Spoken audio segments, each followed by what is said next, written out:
안녕하세요. 조하나의 아일랜드에 오신 걸 환영합니다. 며칠 전이죠. 2026년 2월 8일 일요일. 전 세계 1억 명의 시청자가 지켜보는 가운데 펼쳐진 슈퍼볼 하프타임 쇼는 단순한 음악 공연이 아니었어요. 그것은 하나의 거대한 선언이자 시대의 분기점을 알리는 신호탄 같은 것이었다고 생각합니다. 이 무대의 주인공 배드버니가 13분간 쏟아낸 에너지는 누구보다 미국인 같았고 트럼프보다 더 대통령다웠어요. 하지만 하프타임 쇼 직후에 도널드 트럼프 대통령은 자신의 소셜미디어에 역대 최악이다, 역겹다, 미국적이지 않다, 등등의 아주 저주의 말을 쏟아내더군요. 인신공격도 마찬가지고요.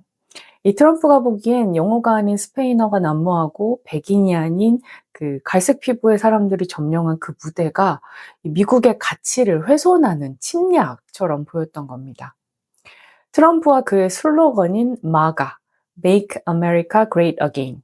이 MAGA는 끊임없이 이민자가 백인, 우리의 자리를 빼앗을 것이라는 공포를 자극해서 권력을 유지하고 또 지지층을 집결해왔죠. 하지만 배드버니는 그들이 공포의 대상으로 삼았던 이 이민자의 문화를 전 세계인이 열광하는 축제로 뒤바꿔 버렸습니다. 우리가 그저 이민자라고 사람들을 집단으로 묶어서 그냥 타자화하고 대상화할 때 우리는 그에 대한 감정을 잘 못 느끼고 공감을 잘 하지 못하죠. 그런데 그들의 이름과 얼굴을 알게 되면, 마주하게 되면 더 이상 그들은 어떻게 되어도 상관이 없는 사람들이 아니게 됩니다. 문화는 바로 그런 역할을 하는 것 같아요. 트럼프의 저주에도 역설적이게 대다수 대중에게, 그리고 저에게 배드버니의 무대는 아주 가장 미국적인 순간으로 다가왔어요. 이민자의 나라 미국이라는 거대한 용광로가 다시 끓어오르기 시작했다는 증거처럼 느껴지는 거죠. 기회의 땅이라는 미국의 건국 신화가 그 어느 때보다 화려하게 부활했기 때문일 겁니다. 이 쇼가 보여준 가장 통쾌한 한방은 바로 언어였어요.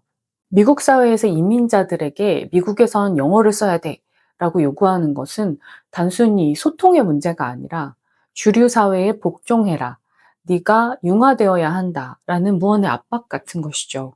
그러나 배드버니는 세계에서 가장 비싼 광고가 붙는다는 이 13분, 슈퍼볼 하프타임 쇼 13분 동안 단 한순간도 타협하지 않고 오직 스페인어로만 노래했습니다. 이는 미국 내 수천만 히스패닉과 이민자들에게 "우리의 언어는 부끄러운 것이 아니다." 라는 강력한 자존심을 심어줬죠. 미국 내에서나 심지어 한국 분들도 그 일부 분들은 이 배드버니가 슈퍼볼에서 스페인어로 공연한 걸 두고 "미국적이지 않다. 영어로 했어야지. 영어가 아니라서 무슨 뜻인지 하나도 모르겠다. 스포츠와 예술은 정치적이면 안 된다." 라고 말하는 분들이 꽤 많더라고요. 그러나 미국은 헌법이나 연방 법률로 지정된 공식 언어가 없습니다. 그리고 약 3억 4천만 인구 중 스페인어를 쓰는 사람들은 6천만 명, 즉 미국 인구의 18%, 19%, 이 정도에 달하죠. 캘리포니아, 텍사스, 플로리다, 뉴멕시코, 애리조나주에 집중되어 있고, 이 히스패닉 이민자들은 미국이 자신의 국경을 긋기 전 원래부터 조상 대대로 그곳에 살아온 사람들이 대부분이에요. 그래서 미국에서 "우리가 국경을 넘은 것이 아니라 국경이 우리를 넘었다."라는 말이 있죠. 그들은 원래 이민자가 아니었어요. 그리고 배드버니는 전 세계에서 스포티파이로 가장 많이 플레이된 아티스트 중 하나이기도 합니다. 미국에서 영어로 공연하지 않아서 불편하다라는 말 자체는 사실 그 말 자체가 정치적이에요. 또한 NFL 자체가 거대한 정치 집단입니다. 자본주의 사회에서 예술과 스포츠는 정치와 뗄래야 뗄 수가 없죠. 그리고 "나는 정치적이지 않다."라고 말하는 것 자체가 사실 정치적이에요. 이건 엔젤라 데이비스가 한 말인데요. 예를 들어 학교에서 어떤 정책에 대해 "나는 관심이 없어. 나는 정치적이지 않아."라고 말하는 학생이 있다고 해요. 그러나 이런 태도는 결국 그 정책이 자신에게 미치는 영향을 무시하거나 기존의 상황을 그대로 받아들이겠다는 선택을 함으로써 사실은 그 정책을 지지하는 행동이거든요. "나는 정치적이지 않다."라는 것도 결국 하나의 입장을 취하는 것이고 그 자체로 정치적 의미가 있다는 것이죠. 모든 사람은 어떤 형태로든 사회적, 정치적 문제에 연관되어 있어요. 모든 인간은 정치적이에요. 아침에 지하철이나 버스를 타면서 '아 교통비가 왜 이렇게 비싸.' 이렇게 불평을 하거나 자차에 기름을 넣으면서 '아 오늘 기름값이 너무 올랐네.'라고 놀라거나 식사를 하거나 마트에서 장을 보면서 계란값, 설탕값, 밀가루값, 쌀값 등등에 대해서 불평하고 또 친구를 만나서 커피값에 대해서 말하고 '오늘은 성수를 갈까 이태원을 갈까.' 이렇게 고민을 하고 좋아하는 연예인이나 패션 브랜드에 대해서 말하면서도 '나는 정치적이지 않아.'라고 생각하는 사람들이 너무 많아요. 사실 그게 다 정치입니다. 이번 슈퍼볼 하프타임 쇼에서는 특히 배드버니의 조국 푸에르토리코에 대한 헌사가 아주 비장했습니다. 푸에르토리코는 엄연한 미국령이지만 대통령 투표권이 없고 재난 때마다 본토로부터 철저히 홀대받아 왔으며 심지어 지난 트럼프 외세 현장에서는 쓰레기 섬이라는 치욕적인 모욕을 듣기도 했었죠. 배드버니는 그 무시당하던 쓰레기 섬의 깃발과 문화를 전면에 내세우며 봐라, 우리는 이렇게 아름답고 강렬한 존재다라고 온몸으로 외쳤어요. 현재 미국은 과거로 회귀하려는 힘, 즉 마가의 힘과 미래로 나아가려는 힘, 다양성의 힘이 정면으로 충돌하고 있습니다. 2026 슈퍼볼 하프타임 쇼는 트럼프의 정치 권력이 쌓아올린 혐오의 장벽을 배드버니의 문화 권력이 가장 뜨겁고 유연한 창의성으로 걷어차버린 사건이라고 할 수 있어요. 배드버니는 총칼이나 혐오의 언어를 사용하지 않습니다. 대신 그는 마이크와 리듬 그리고 춤을 무기로 삼았죠. 그건 물리적 폭력이 아니었지만 그 어떤 정치적 연설보다 더 강력한 타격감을 줬어요. 트럼프가 정치 권력을 쥐고 있을지는 몰라도 배드버니의 이번 쇼는 문화 권력은 이미 새로운 세대와 다양성 쪽에 있음을 만천하에 확인시켜 주었습니다. 그런 의미에서 2026 슈퍼볼 배드버니의 하프타임 쇼는 정치의 딱딱하고 배타적인 문법이 문화의 유연하고 포용적인 힘 앞에서 어떻게 무력화되는지를 보여준 통쾌한 드라마와도 같았죠. 이 트럼프와 그의 지지자들 심연에는 공포가 자리 잡고 있어요. 미 합중국 대통령 트럼프는 배드버니의 쇼가 끝난 후 아무도 이 남자가 무슨 말을 하는지 못 알아듣는다 라고 소셜미디어에 바로 적었죠. 이는 전 세계에서 가장 많이 스트리밍되는 아티스트의 노래를 수억 명이 따라 부르는 그 가사를 자신만 이해하지 못한다는 사실에서 오는 고립감의 표현입니다. 이는 사회심리학의 관점에서 볼 때 주류 집단, 즉 백인, 영어 사용자를 말하죠. 이 미국의 주류 집단에 속한 권력자가 자신의 지위가 위협받는다고 느낄 때 보이는 전형적인 방어 기제예요. 그는 자신의 문화적 문맹을 인정하는 대신 다름을 틀림으로, 낯섦을 위협으로 규정해 버립니다. 그의 방어 기제는 사실 총극에 가까워요. 문화적 패배감을 감추기 위해 그는 뜬금없이 주식시장은 최고다라며 돈 자랑을 늘어놓습니다. 예술과 영혼, 정체성이 춤추는 무대 앞에서 숫자와 자본 뒤로 숨으려 하는 그의 모습은 시대의 흐름을 읽지 못한 권력자의 옹졸함을 적나라하게 보여줬죠. 누구보다 상징적인 것은 그가 슈퍼볼 현장에 없었다는 사실입니다. 캘리포니아의 리바이스 스타디움은 민주당 성향이 강하고 다양성을 존중하는 지역이죠. 그곳에 나타났다면 쏟아질 야유와 조롱이 두려웠던 트럼프는 자신의 안전가옥인 마라라고의 안방에 숨어 스마트폰을 두드리는 길을 택했습니다. 트럼프는 과거와 배제의 언어로 자기 내면의 공포와 열등감을 감추려 하지만 배드버니는 미래와 통합을 이야기하며 멋들어진 쇼를 아주 여유 있게 펼쳐냈어요. 배드버니는 미국의 백인, 주류, 남성, 사회의 적진이나 다름없는 NFL의 심장부를 점령했죠. 미식 축구는 전통적으로 보수적인 백인 남성 문화의 상징과도 같은 공간이잖아요. 러시아의 문학가 바흐치는 중세의 축제, 카니발 기간에는 기존의 위계 질서가 전복되고 광대가 왕이 되는 해방의 공간이 열린다고 했습니다. 배드버니는 슈퍼볼을 거대한 카니발로 만들었죠. 그것에서 그는 왕, 즉 기득권을 조롱하고 주변부의 언어인 스페인어로 노래합니다.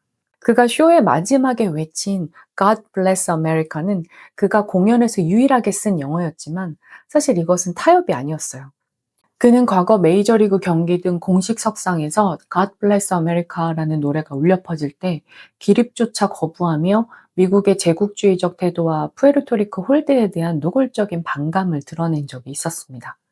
그런 그가 전 세계가 지켜보는 앞에서 God Bless America 이 문장을 스스로 내뱉은 것은 치밀하게 계산된 전략적 반전이었어요. 그는 이 문장을 거부하는 대신 그 의미를 빼앗아 오는 길을 택했습니다. God bless America.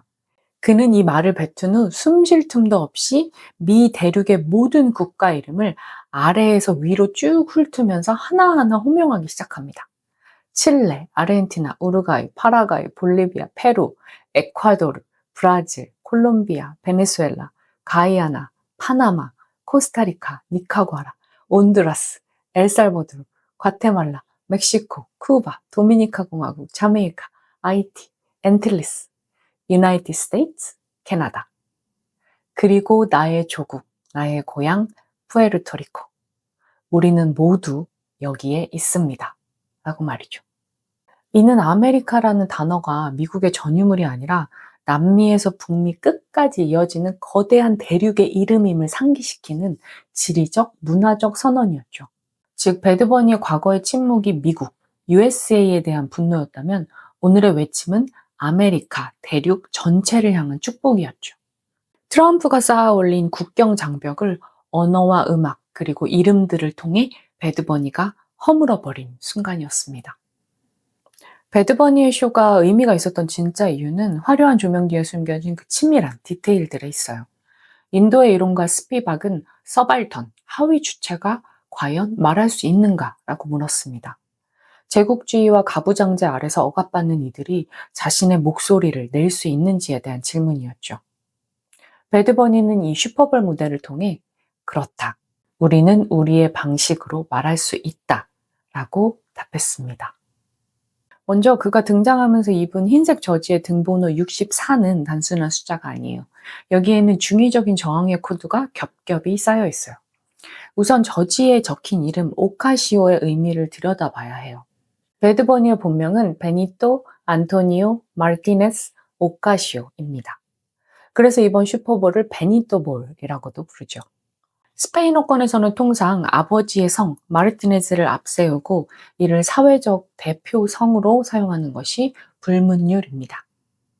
하지만 그는 굳이 어머니의 성 오카시오를 선택해 등에 새겼어요. 이는 라틴 문화 깊숙이 박힌 남성 중심의 가부장적 질서를 정면으로 거부하고 자신의 뿌리가 여성이자 어머니에게 있음을 밝히는 페미니즘적 선언이었습니다. 여기에 결합된 숫자 64는 그 의미를 한 번 더 확장하는데요. 이는 그에게 생명과 영감을 준 어머니의 탄생 연도 1964년을 기리는 사적인 헌사이면서 동시에 인종과 출신에 따른 차별을 금지한 역사적인 1964년 미국 민권법을 상기시키는 공적인 장치이기도 합니다. 즉, 오카시오 64는 자신을 낳은 어머니에 대한 사랑과 차별 없는 세상을 향한 거대한 역사적 요구가 하나로 만나는 지점인 거죠. 하지만 여기엔 고통스러운 상징의 의미도 있습니다. 2017년 허리케인 마리아가 푸에르토리코를 휩쓸었을 때 당시 미국 정부가 축소 발표했던 공식 사망자 수가 바로 64명이었어요. 이후 하버드 대학 등의 연구 결과 실제 사망자는 약 3,000명에 달하는 것으로 밝혀졌죠. 실제로는 수천 명이 목숨을 잃었음에도 진실을 은폐하려 했던 권력에 대한 항의이기도 합니다. 배드버니는 전 세계가 지켜보는 축제의 장에 잊힌 망자들의 넋을 업고 등장한 것이죠. 이 공연에서 댄서들이 쓰고 나온 진모자, 빠바 역시 가난하지만 자존심 강한 푸에르토리코 농민들의 상징입니다. 그리고 그들이 서 있는 곳은 단순한 무대가 아니었죠. 무대 배경을 가득 채운 사탕수수 밭은 과거 미국이 푸에르토리코를 단일 경작의 굴레에 가두어 식량 주권을 박탈하고 오직 설탕만을 생산하게 만들었던 식민지 수탈의 역사를 시각화한 것입니다. 댄서들이 손에 쥔 마체테는 사탕수수를 베는 노동의 도구이자 외세에 맞서 싸우던 저항의 무기이기도 했죠. 그는 가장 비싼 무대에서 가장 가난한 이들의 땀과 피 맺힌 투쟁의 역사를 전시했습니다. 이어지는 무대는 한편의 결혼식이었어요. 무대 중앙에 등장해 반지를 주고받은 커플은 연기자가 아닌 실제 예비 부부였다고 합니다. 배드버니는 이 쇼를 가상의 엔터테인먼트가 아닌 사랑하고 살아가는 사람들의 진짜 삶의 현장으로 만들고자 했습니다. 이들의 서약이 끝날 무렵 레이디 가가가 웨딩싱어로 등장하죠. 백인 팝스타인 그녀가 배드버니의 리듬에 맞춰 그것도 그녀의 대표곡 Die With A Smile을 살사로 편곡해 부르고 춤을 춰요. 보통 이민자가 주류 사회에 편입되기 위해 그들의 문화를 흉내내는 것이 일반적이잖아요. 하지만 이 무대에서는 주류, 백인 레이디 가가가 비주류, 라틴의 문화에 스며드는 역동화가 일어난 겁니다. 문화적 권력 관계가 뒤집힌 새로운 미국의 풍경이었습니다. 그리고 이 쇼의 절정, 배드버니가 5살 아이에게 자신이 받은 그래미 트로피를 건네죠. 대중들은 이 장면에서 얼마 전 그 미네소타주 미니애폴리스에서 아이스 이민세관 단속국에 의해 억울하게 구금되었던 5살 아이 리암 라모스를 떠올렸습니다. 배드버니는 공포에 떨며 텍사스 구금시설에서 지내고 있는 현실의 아이들에게 금빛 트로피를 쥐어주며 미래를 약속합니다. 너희는 범죄자가 아니라 이 무대의 주인공이 될 사람들이야. 그 침묵의 메시지는 그 어떤 연설보다 웅장했습니다. 이 연대의 손길은 푸에르토리코 섬 밖으로도 확장되었어요.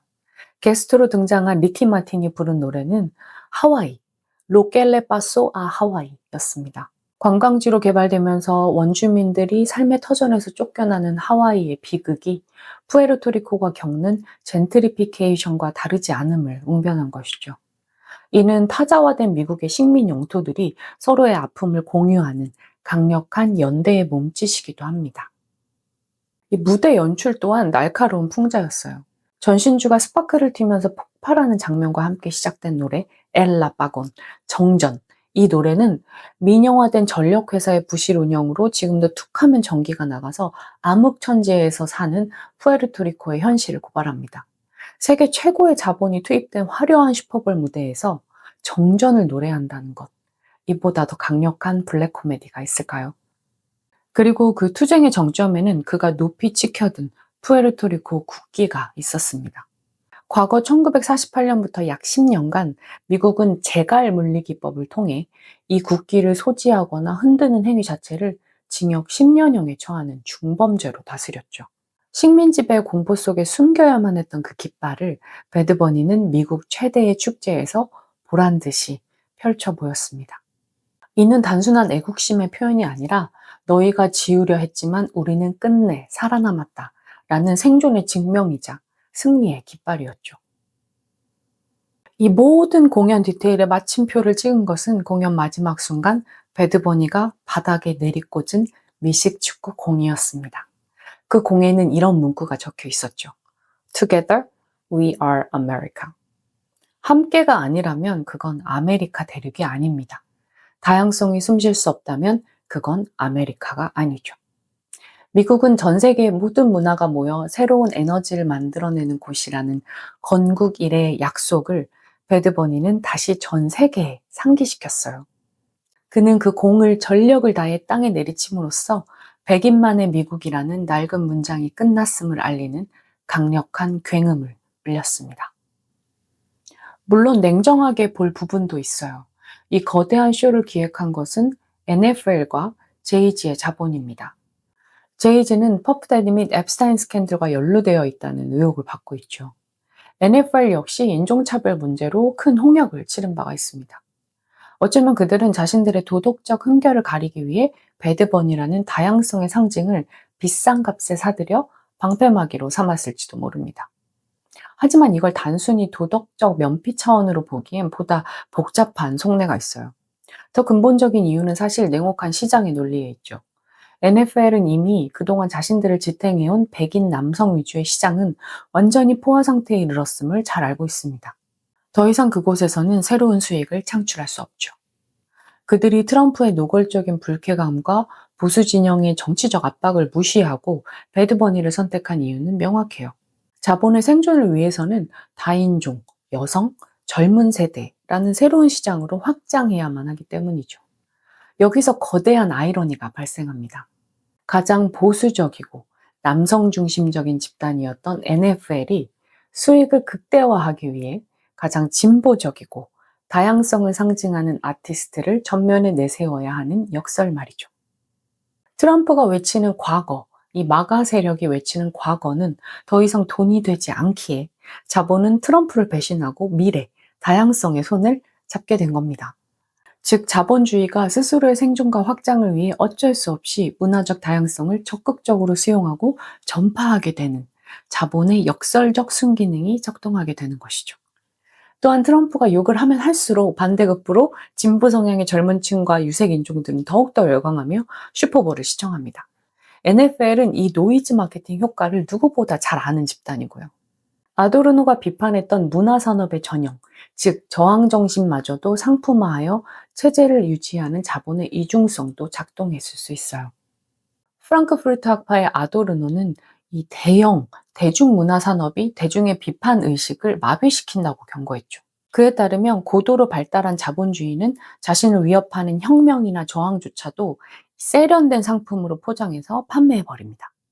대중은 TV 속의 안전한 반란을 소비하며 대리만족을 느끼고 결과적으로 체제는 위협받지 않은 채 더욱 공고해진다는 이론이죠. 즉 배드버니의 파격적인 무대와 저항의 메시지조차 NFL이라는 거대 시스템의 수익 창출을 위한 화려한 부속품으로 전락했을 위험이 있다는 것이죠. 하지만 자본의 의도가 무엇이었든 대중은 이미 선택을 마쳤습니다. 그람시가 말한 문화적 헤게모니는 이미 이동했죠. 안토니오 그람시는 진정한 권력이란 물리적 강제력이 아니라 대중의 자발적 동의를 얻어내는 지적, 도덕적 지도력에서 나온다고 통찰했어요.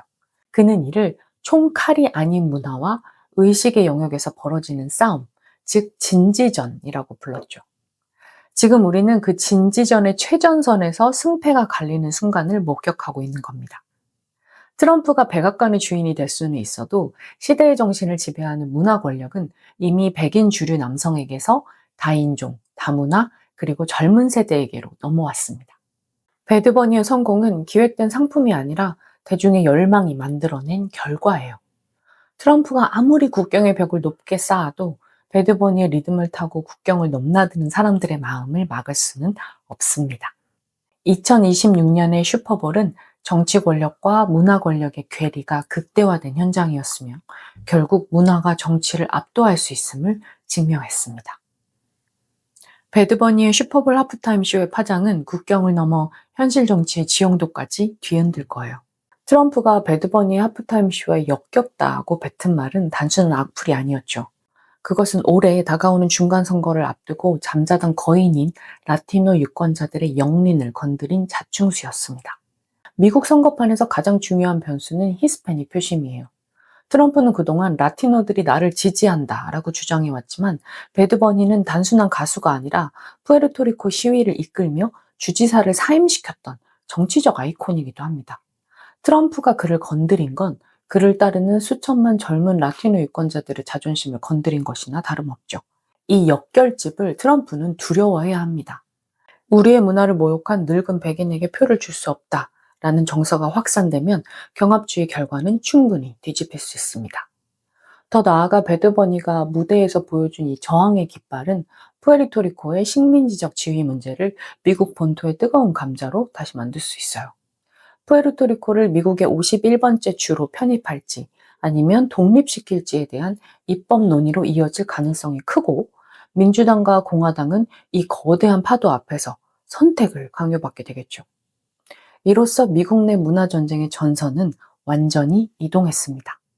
지금까지의 싸움이 PC주의, 즉 정치적 올바름 대 반PC주의였다면 이번 쇼는 전선을 과거의 미국 대 미래의 미국으로 옮겨놓았습니다. 트럼프가 영어를 써야 미국인이라는 낡은 프레임을 고집할수록 이미 초등학교 교실의 절반 이상이 비백인인 미국 주류 사회에서 그는 정치적으로 고립될 수밖에 없어요.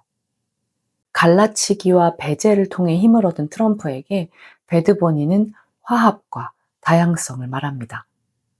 북미와 남미를 잇고 이민자의 언어를 미국의 언어로 포용하는 그 거대한 확장성이 트럼프의 고립주의적 세계관을 더욱 초라하게 만드는 것이죠.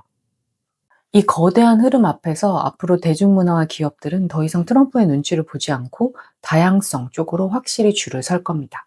그것이 돈이 되고 미래라는 걸 슈퍼볼을 통해 또 한 번 확인했기 때문이죠. 트럼프의 마가는 배드버니의 리듬 앞에서 낡고 지루한 흑백 TV처럼 혹은 시대착오적인 노인들의 불평으로 축소될 위험에 처해 있습니다. 이번 쇼에 분노한 트럼프 세대 부머스와는 달리 젠지나 젠 알파는 배드버니에 환호합니다. 우리가 좋아하는 문화가 곧 주류다라는 엄청난 정치적 효능감을 맛보고 있어요. 이들은 트럼프의 공포 정치를 두려워하는 게 아니라 재밌는 밈으로 만들어서 조롱하고 즐기죠.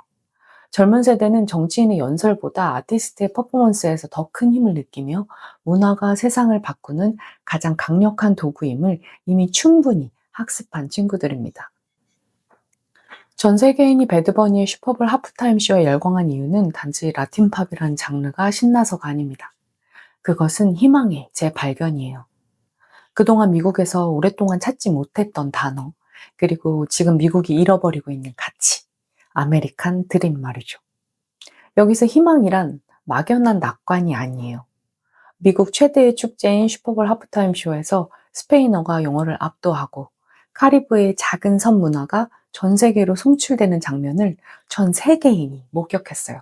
이것은 이제 너희 백인이 정의하던 주류의 시대는 끝났다라고 말하는 유쾌하고도 강력한 선언이었죠.